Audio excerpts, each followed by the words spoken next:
This episode of the Amateur Traveler podcast is sponsored by Smart Travel, a new podcast from the smart people at NerdWallet.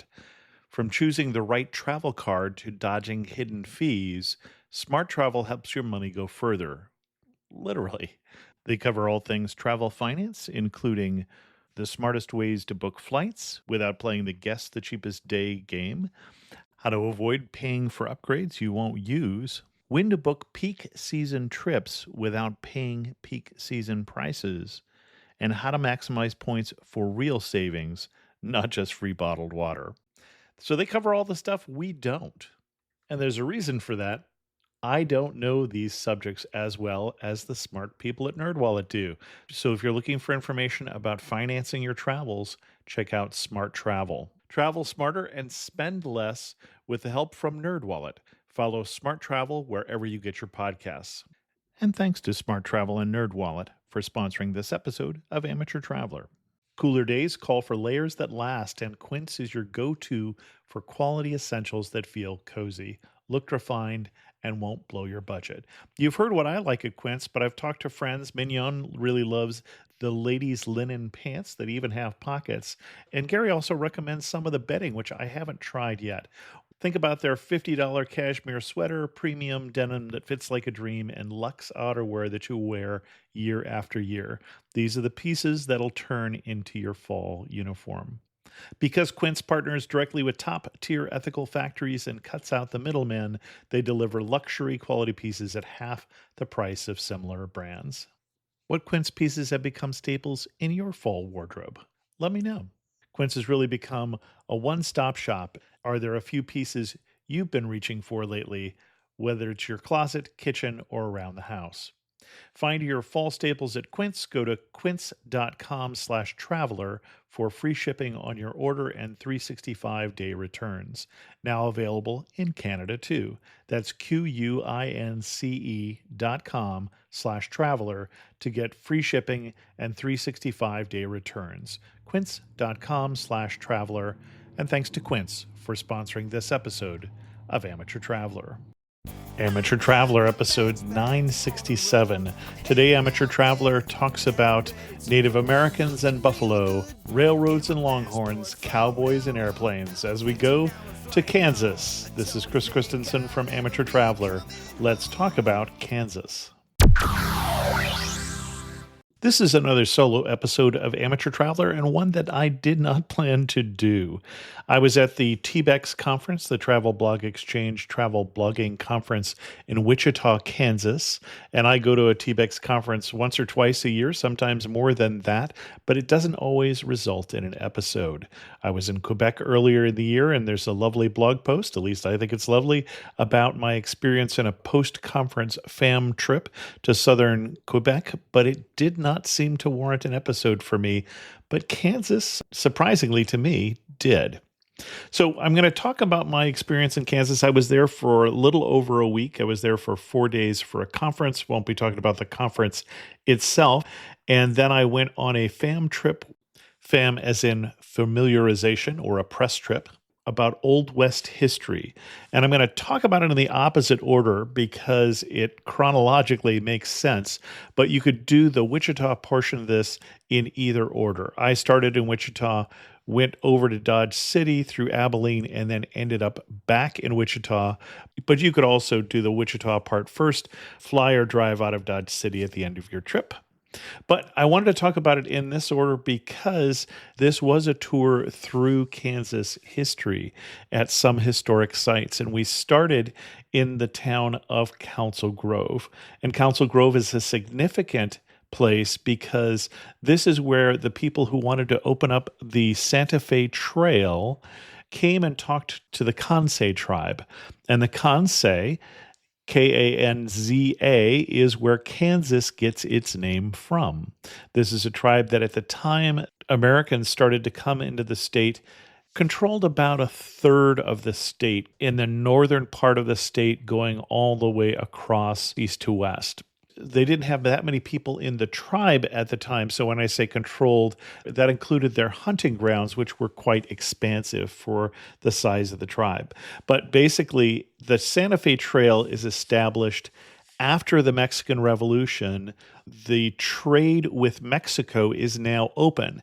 Spain didn't allow U.S. to trade with Mexico. It was illegal for them to trade with anybody except Spain. And so when the Santa Fe Trail opens, it is a commercial trail. It started in Independence, Missouri, and then went all the way to Mexico. But by Mexico, I mean Santa Fe. Santa Fe, of course, which for us is in New Mexico, was part of Mexico at the time, the northernmost part. So this is a trail not like the Oregon Trail where there's a lot of settlers on it, but it's wagons full of goods and people walking alongside them. You wouldn't ride in the wagon because you could put more goods in that place, and then heading out to Santa Fe to trade for silver and gold. And so they come to the Kanza in Council Grove and get permission to cross their lands for the Santa Fe Trail. We went to 3 specific sites in Council Grove that are ones that I would recommend. The first one we went to is the Kaw Mission State Historic Site. And this is now a museum, but it was originally a mission and a school for the Kaw or the Kanza, same tribe, different name.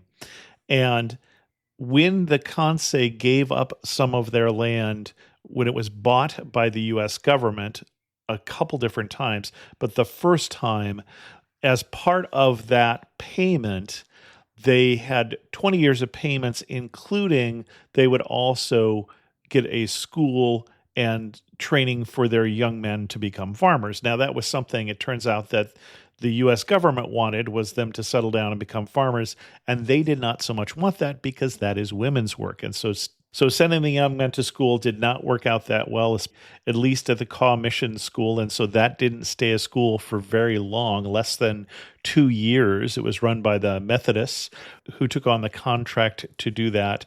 But the tribe wasn't interested, and so the government wasn't interested in continuing on with that. But it is now a museum of this relationship between the Kanza and the other native tribes on the plains, and the Indian relocation that happened, and also about the Santa Fe Trail. In the museum is a great aerial view of several places throughout Kansas where you can still see the ruts of the Santa Fe Trail, despite the fact that the Santa Fe Trail opened in 1821 and really only continued on till 1880. And then the second site we went to is again about the Kaw or the Kanza, and that is the Alagawahu Memorial Heritage Park. And so this is a piece of land that is owned by the Kanza, but it is the only piece of land left of theirs in Kansas, because they eventually were forced all the way out of Kansas into Oklahoma, which was then Indian Territory. They were given a choice between you can stay in Kansas and become citizens, which they chose, but when they chose it, that option was taken away. And so they were pushed all the way out of the state. This piece of land was later on given to them by a local rancher. They hold powwows there, and so you can check the schedule to see if they're doing something when you're going to be around. There's also a large red rock, which is spiritually significant to the Kanza, which had been stolen by the people of Lawrence, Kansas, but returned relatively recently. The other significant site there is the Last Chance Store. And the Last Chance Store is because Council Grove was one of the last places to supply on the road to Santa Fe. It was one of the last places you would find wood, because it was one of the last places that had trees. All the west of here was just prairie, longgrass prairie and shortgrass prairie. And so you would come here and you'd cut down some trees to have extra wood along in case you needed to fix your wagon. But also here in the Last Chance Store was the last chance to buy bacon, beans, and whiskey that you would need for your trip. We had lunch in the Hayes House, which dates back to 1857, and they claim is the oldest restaurant west of the Mississippi. Good food, very Western barbecue style. We drove from there to Abilene, Kansas, and Abilene, Kansas is one of the first places that was a cow town in Kansas. When I say a cow town, this is where they would take the longhorn cattle from Texas and they would drive them north to Kansas and put them on the railroad and then ship them.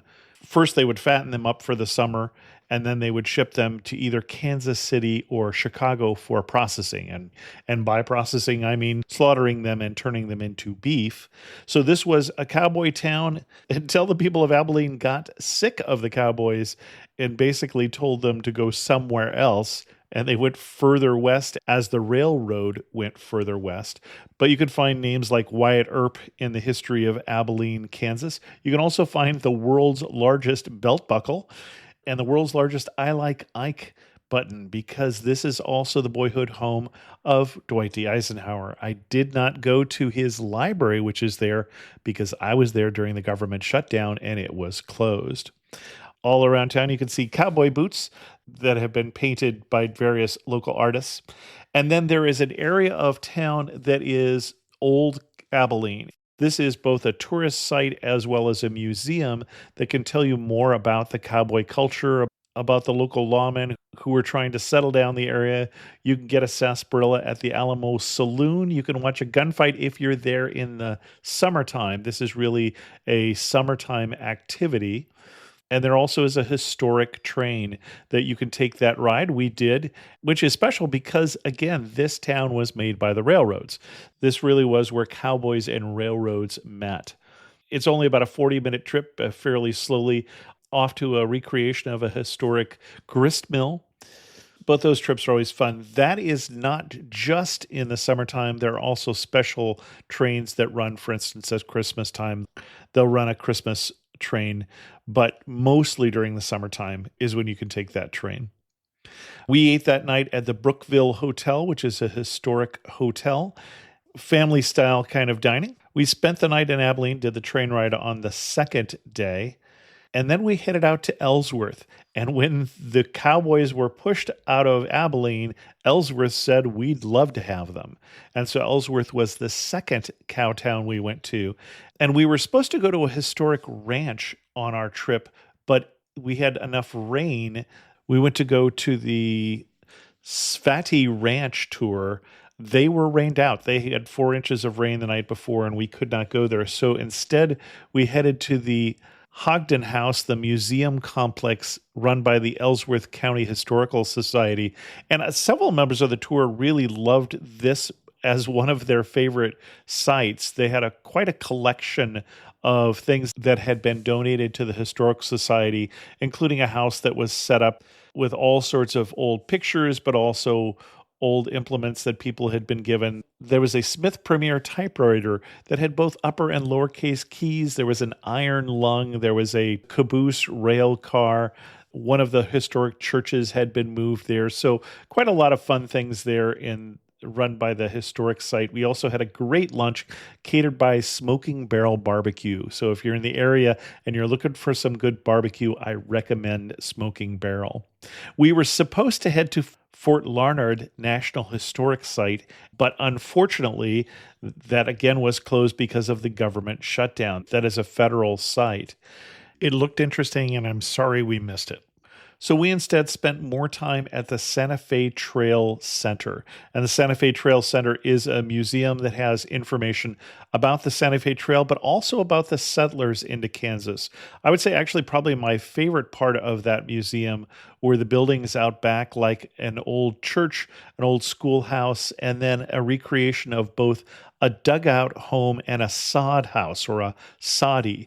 And so when settlers first came to Kansas, you needed to create a house to claim land for the Homestead Act. You had to live on the land to have a valid claim. But building a house out there was tough because, again, there were no trees at the time. And so most of the first houses that people built were either dugouts, where you dug into a bank and then built up the walls with sod, or a soddy, which is freestanding, again, made from sod.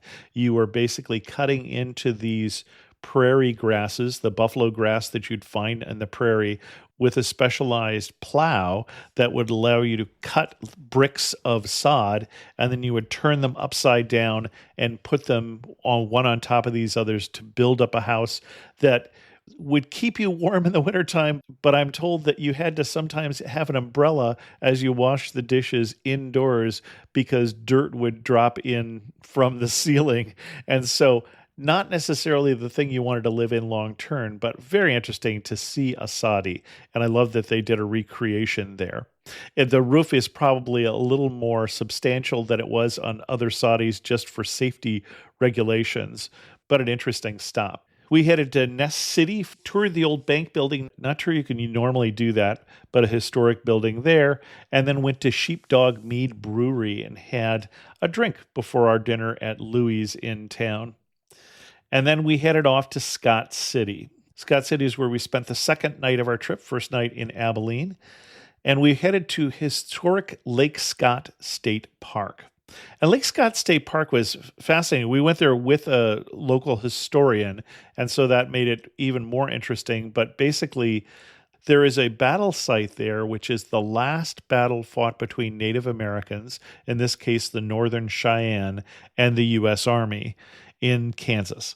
And so this was the Northern Cheyenne people escaping from their reservation in Indian Territory or in Oklahoma and trying to head back to what they considered home, which was Wyoming or Montana. 300 people, about 90 braves, as I recall, and the rest women and children. They went to make a last stand in a box canyon here. Probably fortunately for posterity, one of the braves fired early at the cavalry who was riding into a trap. So there wasn't a terrible loss of life here, one on either side. But the big thing that happened is as they fled the reservation, the news was about these bloodthirsty Indians on the warpath. And somehow after this event, public opinion changed and they were seen as what they were, which was really refugees. And public sentiment was like, well, why don't we just let them go to Montana? At the end of this adventure, they end up surrendering to a fort and are placed on a reservation in Montana, which was where they were trying to go. But the last battle of the Indian Wars in Kansas. The other interesting thing about this state park is it is also the northernmost spot where you can see one of the Pueblo dwellings, because in Santa Fe, the Pueblo people fled up to this area at a couple different times. The first time when the Spanish came in and they didn't want to be assimilated, they fled up here. And then later on, there was a revolt against the Spanish and they were kicked out of Santa Fe. And then when they came back again, some of the Pueblo people there fled up to this area. So you can see the remains of one of the Pueblo houses here in Kansas, which was a surprise to me. I didn't realize that there was a connection there. And that's El Cuartalejo. And El Cuartalejo means the furthest outpost or the distant quarters in Spanish. If you're looking for a way to travel that feels personal, comfortable, and connected, but without the price tags and sterile feeling of hotels or short-term rentals, let me introduce you to Kindred. Kindred is a members-only home swapping network, and your home with Kindred is your ticket. You earn credits by hosting fellow members and then use those credits to stay in over 220,000 homes in more than 100 cities worldwide. I haven't had a chance to try it yet. We just got this ad come in recently. But like me, you can get 5 nights of travel credit just for signing up. I quickly got on the app and looked for places near where my son lives because they don't have room for us to stay with them, and found a number of places nearby. Some of them are available to book specific days because remember, this is a home exchange, and so that's when those people are going on vacation, and others are open to inquiries.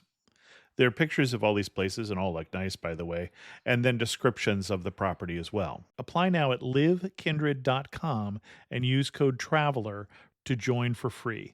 Plus, you'll earn 5 nights of travel credit just for signing up. That's livekindred.com, code TRAVELER. livekindred.com, code TRAVELER. And thanks to Kindred for sponsoring this episode of Amateur Traveler. Time. It's always vanishing. The commute, the errands, the work functions, the meetings, selling your car. Unless you sell your car with Carvana. Get a real offer in minutes. Get it picked up from your door. Get paid on the spot. So fast, you'll wonder what the catch is. There isn't one. We just respect you and your time. Oh, you're still here? Move along now. Enjoy your day. Sell your car today. Car Carvana. Pickup fees may apply. And then one of the highlights of the whole trip for me was that morning we went to the Duff's Buffalo Ranch tour. And so this is a private ranch that is raising buffalo, which of course were the native animals on the plains.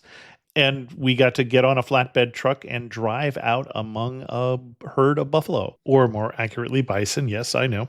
So we've got buffalo close enough to touch, although we were smart enough not to.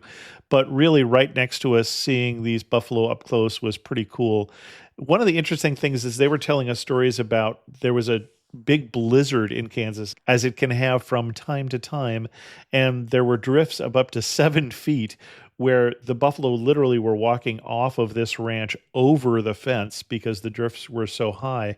But the buffalo apparently had no problems in that kind of weather because they're used to it. And they would just take their big furry heads and they would kind of use it to sweep away to get down to the grass where they could eat. So even though there's several feet of snow on the ground, they were not starving.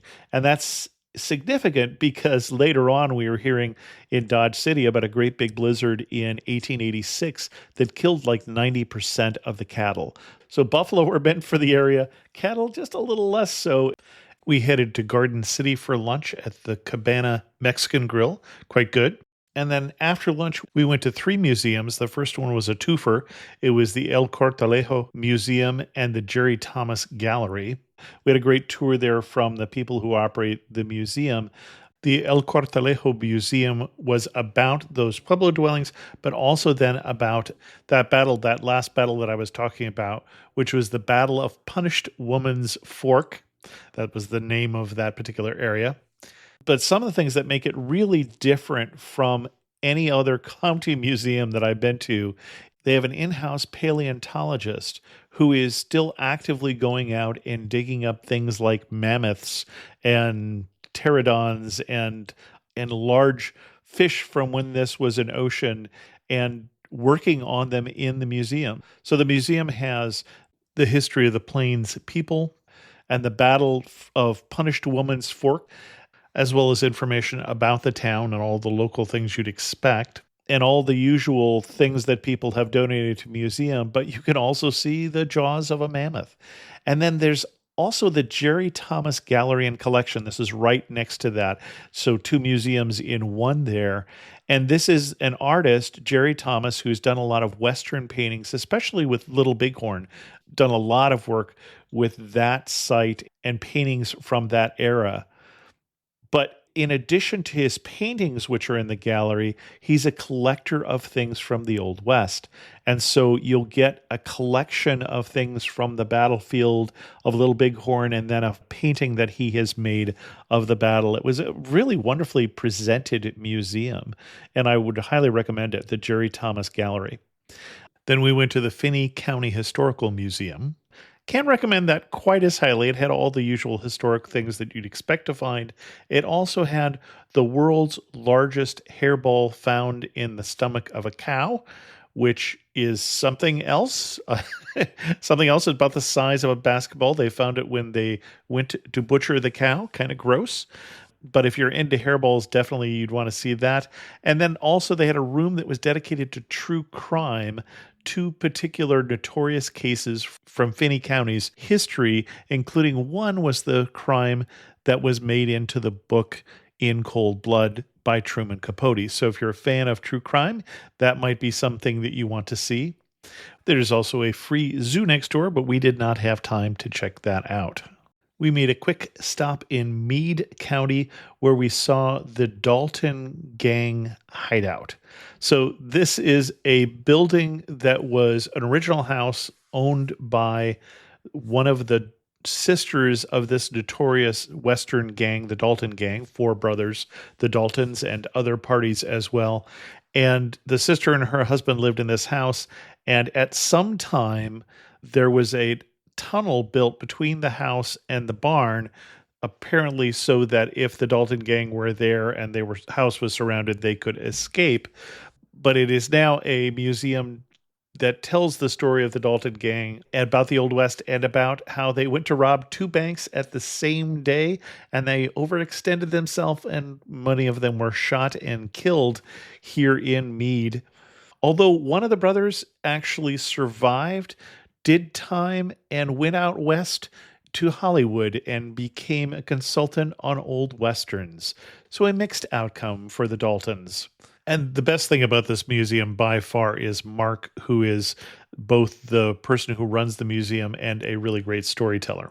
And our next stop was Dodge City. And Dodge City was really one of the things that was attracting me to this trip of all the different post-fams that were available from the conference, because I grew up watching Gunsmoke, which was an old Western that was on the air for 20 years about Marshall Dillon and the cast of characters in this Old West town. Gunsmoke was on from 1955 to 1975, part of which I overlap with. You can find a statue of Marshall Dillon, who was a fictional character, but there were other famous lawmen in this town, including, of course, Wyatt Earp again and Doc Holliday, and you can find statues of them as well. When Ellsworth got tired of the cowboys, not just of the cowboys and their behaviors and the brothels and all of the saloons and such, but also of the Longhorns were bringing up diseases because there was a tick that the Longhorns carried that carried diseases that they were immune to, but the local cattle were not. And so they were forced to leave Ellsworth and go further west to Dodge City. So Dodge City is the third of these big cattle towns.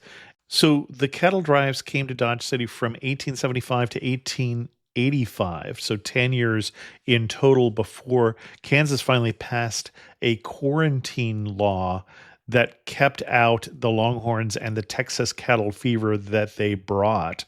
So the old TV show was on for 20 years, and the Cowboys were really only there for 10.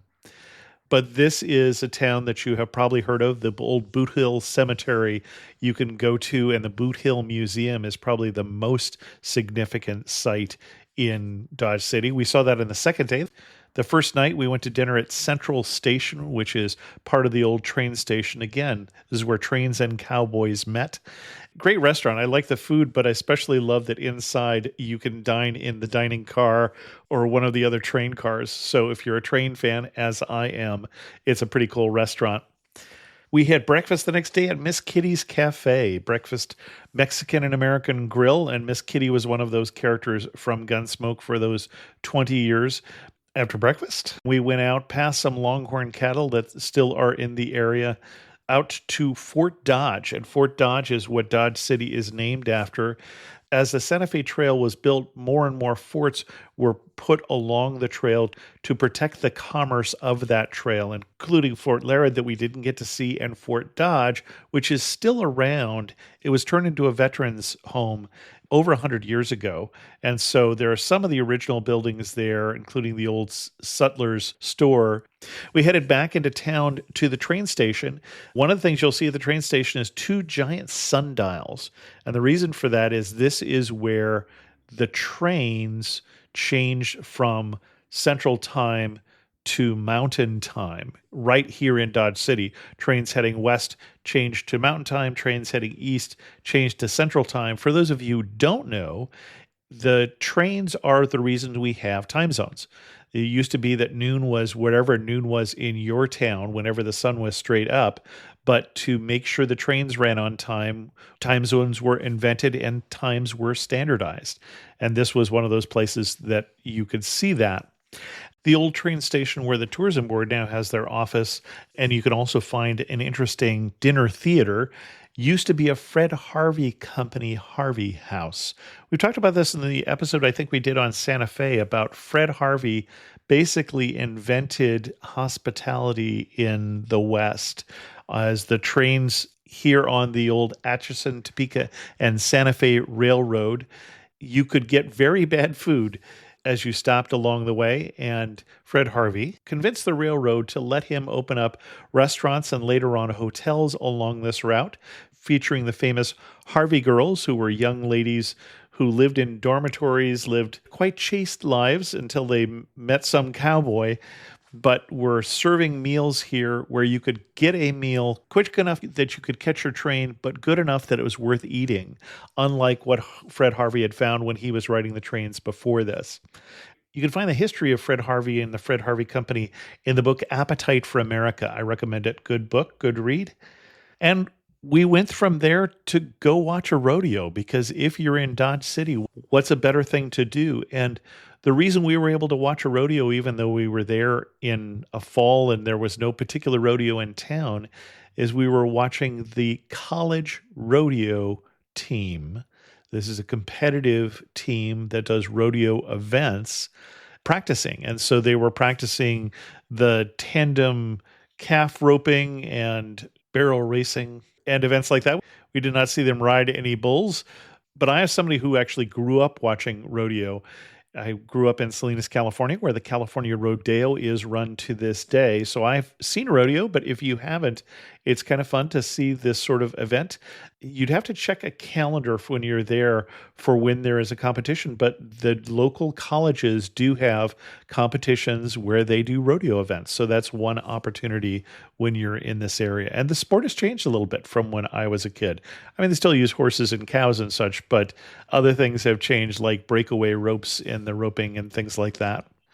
And then the highlight of the visit, I think, to Dodge City has got to be the Boot Hill Museum. So Boot Hill was up on a hill above the town. It wasn't really used for that long, but it was a cemetery for people that there was no place else to put them. And it was known for its rather colorful headstones in terms of the descriptions of them, like Ed Hurley, shot January 1873. He drank too much and loved unwisely. And all of those graves were eventually moved to another cemetery, and the city courthouse building was built on top of what was Boot Hill. But I think when Gunsmoke came out, there was a rise in tourism to Dodge City. And again, it was running for 20 years. And so they rebuilt the old town that had been torn down because it was falling down, with the old Long Branch Saloon and the cigar store and the dry goods and clothing store. And then also have recently added some very up-to-date museum entries with wonderful video where you get to see Bat Masterson and Wyatt Earp and other characters having conversations from their pictures on the wall. Looks like something out of Harry Potter. A very well done museum in terms of the settling of the Old West, going back to the Plains Indians and how Kansas was originally the land of the Pawnee and the Kiowa and the Kanza, and then other tribes were pushed further into Kansas from the east as they were pushed out, and then going into the cattle days and the railroads and the blacksmithing and all of those sorts of things. Wonderful museum. It is a paid museum, but I think it's worth the admission. You can also get your classic old-time picture taken there, and I had mine taken. I'll probably include it as one of the pictures in the show notes for this episode. And there are shows and dinners available. Again, most of the things going on in Dodge City are summer events. That is the height of the tourist season here. Not in winter because it gets awfully cold out here, but for the gunfights and those sort of things come in summertime. We then also went to two museums, the Gunfighter Wax Museum, which is also at the State Teachers Hall of Fame Museum. If you know a teacher in the Hall of Fame, that might be interesting to you. If you went to Kansas schools in a one-room schoolhouse, that might also be interested to you. Probably the most interesting thing of the teacher museum were the classroom in the back and then the one-room schoolhouse in the back of the property. The Gunfighter Museum was a little hokey, and I don't know that I could particularly recommend it. We also toured the Müller-Schmidt House Home of Stone. It is from one of those families that made their riches in the cattle business, and then in that blizzard I mentioned of 1886, lost all their cattle and had to sell the house. And so it encapsulates some of that history there. We had drinks at the Boot Hill Distillery. And so that old building that was built on top of Boot Hill, which became the city hall, is now a distillery, the Boot Hill Distillery. And they make what is, in my very untrustworthy opinion, some very nice bourbons and whiskeys if you like your bourbon and whiskey smooth. So I'd recommend the Boot Hill Distillery. And then we had dinner at Dodge City Brewing, and I would highly recommend Dodge City Brewing. They are known for their beers. I'm not so much a beer drinker, but also known for their pizza. And some of their pizza-like appetizers. I recommend the pickle pizza bites and the pepper popper bites. Those were particularly great. And then the pizza was wonderful. We tried somewhere between 3 and 6 different types of pizza, and they were all great. What I bought? A new Blink Mini 2K Plus smart security camera. What I got? 2K clarity sharp enough to see every detail of home when I'm away. Plus audio like I'm in the room, not with my bestie traveling to another city. Plus easy plug-in setup to install faster than skipping through podcast ads. But you'd never skip ads, right? Plus, I got all of this for just $49.99. Blink Mini 2K Plus. Mini camera, max performance. Shop now at amazon.com/blink. This episode is brought to you by Indeed.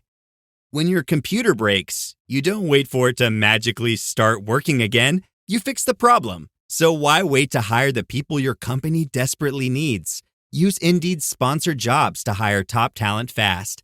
And even better, you only pay for results. There's no need to wait. Speed up your hiring with a $75 sponsored job credit at Indeed.com/podcast. Terms and conditions apply. Dodge City still has cattle.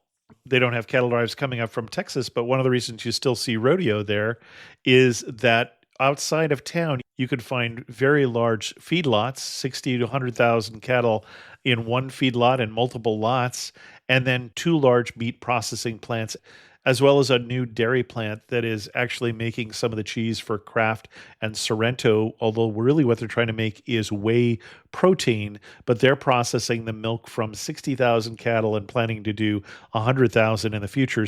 So you can still find cattle in the area of Dodge City. In the morning, after a quick coffee and breakfast burrito at Redbeard Coffee, we headed back to Wichita. So I want to talk to you about Wichita.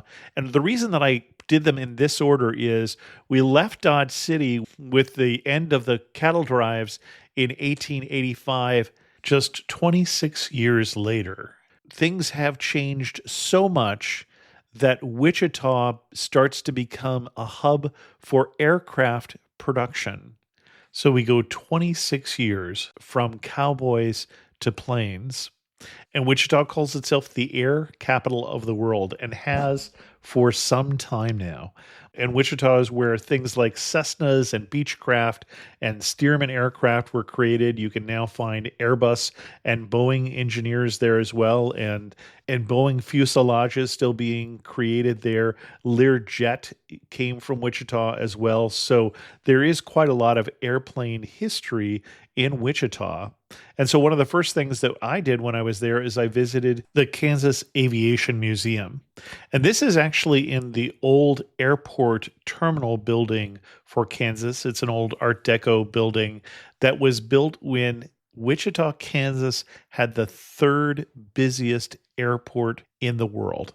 This is obviously early on in the late 1920s and early 1930s. There's an airline, one of the early ones, called Transcontinental Air Transport that later becomes part of TWA, creates the Lindbergh Line. And the Lindbergh Line is an air route from New York to Los Angeles, but it's a series of airports along the way, like Pittsburgh and St. Louis and Wichita and Amarillo and Wilson, Arizona, Albuquerque, that you would potentially stop at those airports along the way, or at least some of them, both to refuel, but also to get updated weather information, because there wasn't weather radar.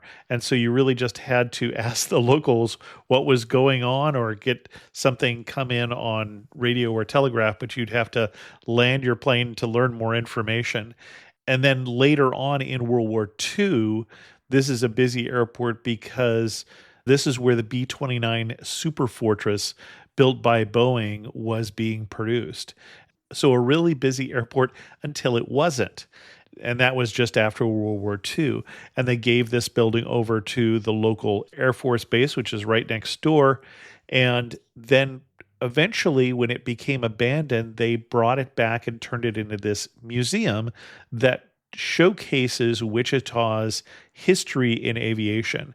There are a number of different manufacturers that started here, including ones that you've probably never heard of unless you're really an airplane geek. And they include early biplanes and later models of personal aviation or corporate jets are created here. You can climb up in the tower and look out on the old airfield and look over to the Air Force Base there. They do have a collection of significant aircraft, including a B-52 there, including trainer jets that were built in Wichita for the Air Force, and a C-135, which I had a chance to get up into a C-135 that was used as a refueling jet. I'd recently been at the Udvar Hazy Museum in Washington, D.C., near Dulles Airport, which has a very large collection of aircraft. And this isn't that, but it's still an interesting collection of aircraft and an interesting museum, especially talking about the Wichita connection in the development of aircraft. I also had a chance to tour the National Institute for Aviation Research and also Bombardier, which is one of those airplane manufacturers for business jets. They also own Learjet. But unfortunately, those are not available to the public, so I can't recommend those for you. Although at Bombardier, there's also a classic Learjet project. So the very first Learjet that was ever sold was found rusting in a field someplace, and there's a group of volunteers who are putting it back together and hope to get it to fly. And that is something you can tour and see that. They still have a lot of work to do. The wings aren't even attached to the fuselage right now, and the inside is pretty much trashed. But I'll put a link to that in the show notes. You can make a reservation and go see that project.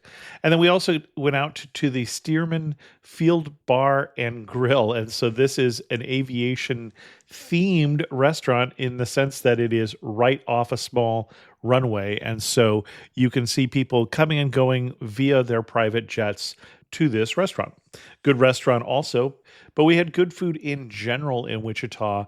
And I would say that that was one of the things that people told me before I went is at least one person told me it was one of the best food scenes that they had seen. I don't know if I'd go quite that far. A couple things that I would recommend, though. Breakfast at the Doodah Cafe.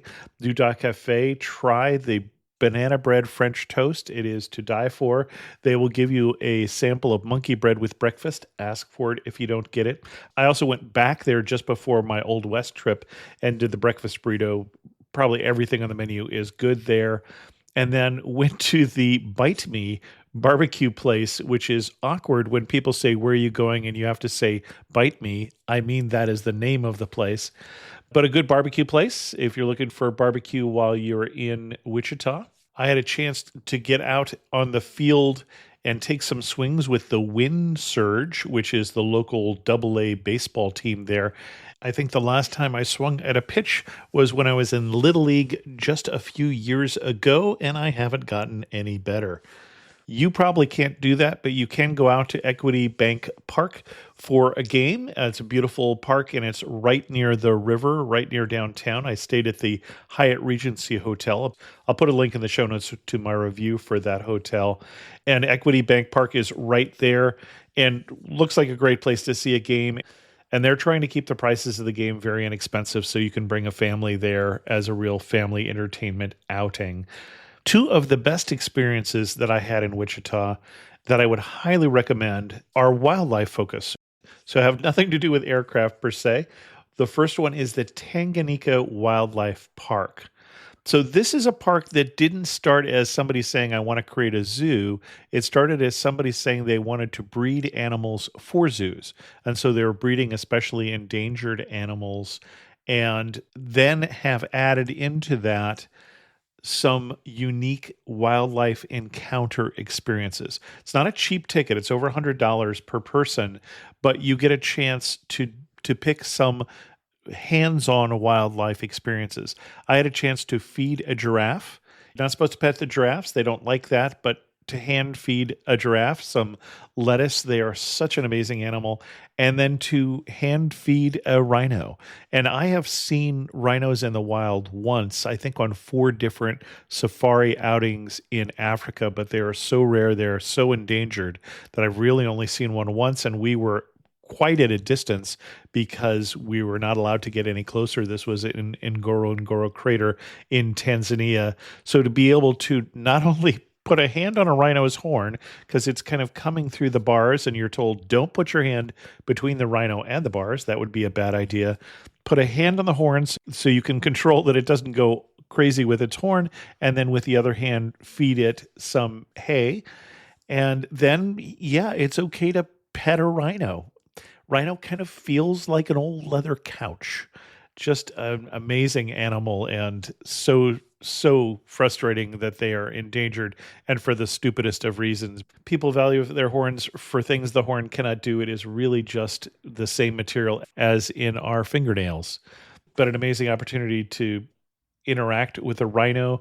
If you check out my social media feed, Chris2X at Instagram.com or Amateur Traveler at TikTok, you can see videos of me feeding a rhino. If you are active on social media, you may have already seen the baby pygmy hippo Mars from Tanganyika Wildlife Park, which I understand has much more of a following than I do. I did not get a chance to feed Mars, but I did get a chance to feed Mars's father. I had a chance to feed lemurs who were sitting on my lap. Again, we're not supposed to pet them because in a lemur society, and they live in communities, smell is how you get to be the chief lemur. If you were the smelliest, you can be the chief lemur, and so you don't want to put your smell on the lemur. Although I feel like if I was a lemur, I would stand a chance at leadership there. We had a chance to pet a kangaroo and go into a bird cage and feed lorikeets. The giraffe and the rhino one would be the additional one that you do, and then all of the others were part of the regular experience of going to the wildlife park, which I think also includes food, and there's a playground. It's really a sort of an all-day affair. We were only there for half a day, but you could do more than that in that park. There's even an Airbnb that we had a meeting in where you could stay at the park and look out the front porch and see cheetahs and things. So pretty amazing place, and highly recommend, although not inexpensive. And then we also went to the local zoo, which is the Sedgwick County Zoo, which is the main zoo in Wichita.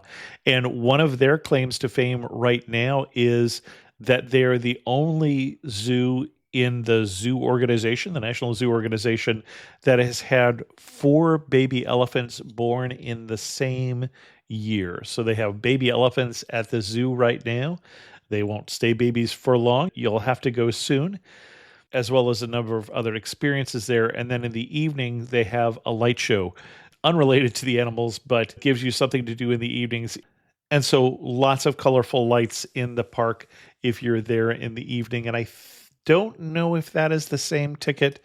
You'll have to look at the website to learn more about the light show, but that is definitely something that is going on here in the fall, I believe.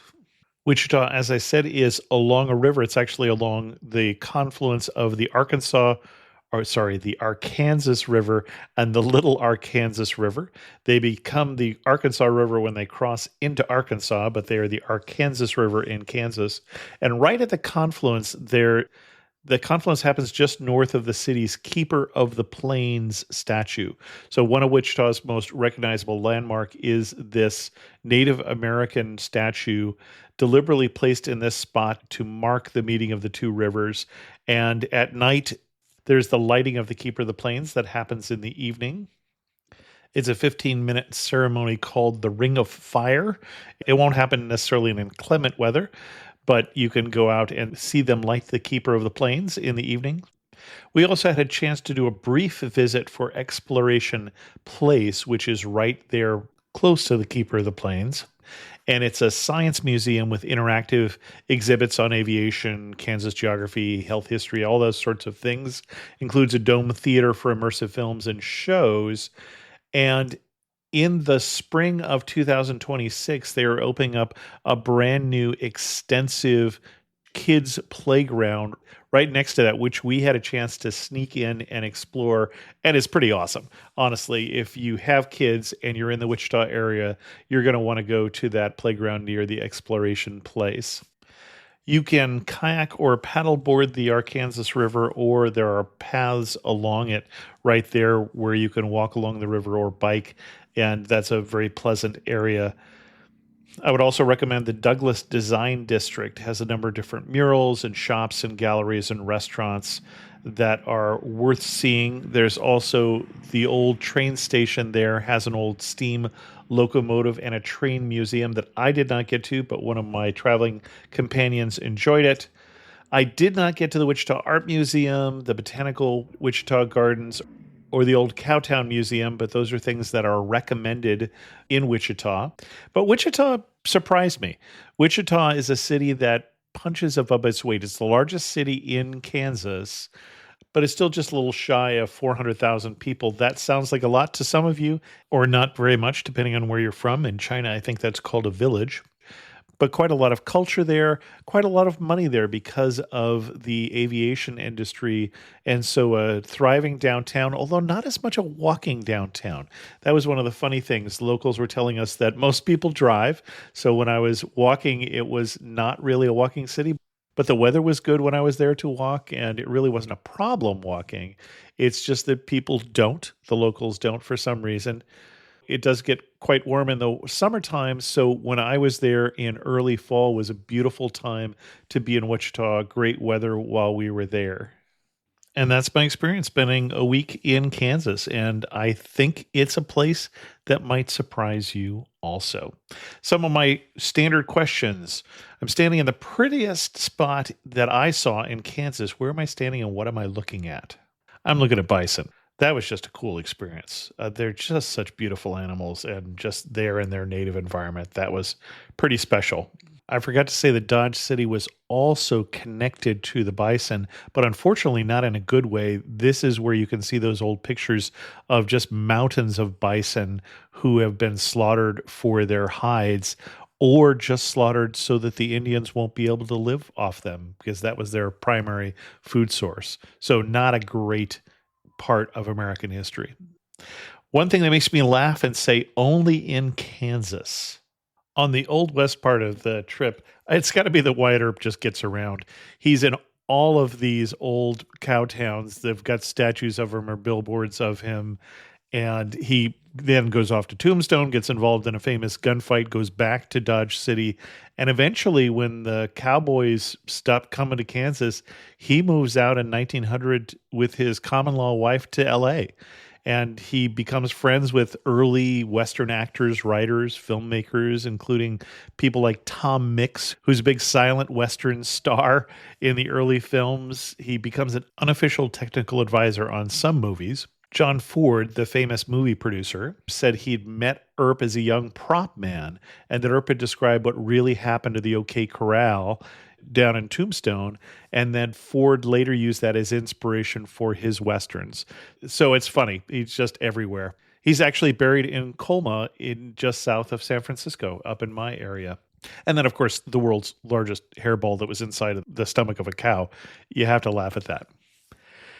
And then if I had to summarize Kansas, or my trip to Kansas, in just 3 words, I would say cowboys and Indians and airplanes. Not necessarily in that order. And that was my trip to Kansas. How do you top your love for your cat? With a cascade of decadent savory gravy over a mouth-watering mousse pâté. Fancy Feast gems. 2 gourmet pâtés in 1 convenient pack. Simply peel and plate to reveal a pyramid shape that makes eating delightful, and pamper her with an experience as extraordinary as she is. Turn the everyday into the extraordinary with Fancy Feast gems. Dripping in gold? That's cool. Dripping in Velveeta's supremely creamy golden cheesiness? That's respect. Elevate your drip with Velveeta's range of outrageously delicious dips and dishes. Shells, cheese, melty blocks, and heat and eat queso that go all in on indulgence. Flex on your fam with a creamy, cheesy masterpiece and go all in on what you love with Velveeta. Respect the drip and satisfy your cravings. Bring home the drip with Velveeta. My thanks to the patrons of the show who help support Amateur Traveler financially. This is my day job now and the only one I've got. If you're interested in learning more about supporting the show, go to patreon.com/amateurtraveler. I heard from perpetual guest Jonty Crane about the episode we did on Cairo. This episode brought back lots of memories of my visit to Egypt a few years ago. It is an incredible place. 3 more wonderful places to visit in the Cairo area are Al-Azhar Park, the largest park in Cairo with beautiful landscaping and being on a hill, has good views of the city. The mosque Madrasa of Sultan Hassan, an epic 14th century mosque and madrasa school. I've been to many mosques, and this is one of the most atmospheric and impressive ones I've visited. And the 15th century Sultan al-Ashraf Qutb Mosque and Mausoleum in the City of the Dead. Rarely visited by tourists, atmospheric mosque with great views from the minaret, including the many pigeon towers in Cairo, to catch a local delicacy. I'd also strongly support the advice to use Uber. At one point, I got stranded trying to cross an 8-lane highway and used a $1 Uber to get across. Okay, that just makes me laugh. Thanks so much, Jonty. I mentioned social media. If you are on Instagram, follow me at Chris2X. If you're on TikTok, follow me at Amateur Traveler. And see, I'm posting pretty much a video every day these days. If you're interested in going with me to Uzbekistan or Turkmenistan, you know the drill. You can go to amateurtraveler.com/trips to learn more or just drop me an email. And with that, we're going to end this episode of Amateur Traveler. If you have any questions, send an email to chris2x@gmail.com, or better yet, leave a comment on this episode at amateurtraveler.com. And as always, thanks so much for listening.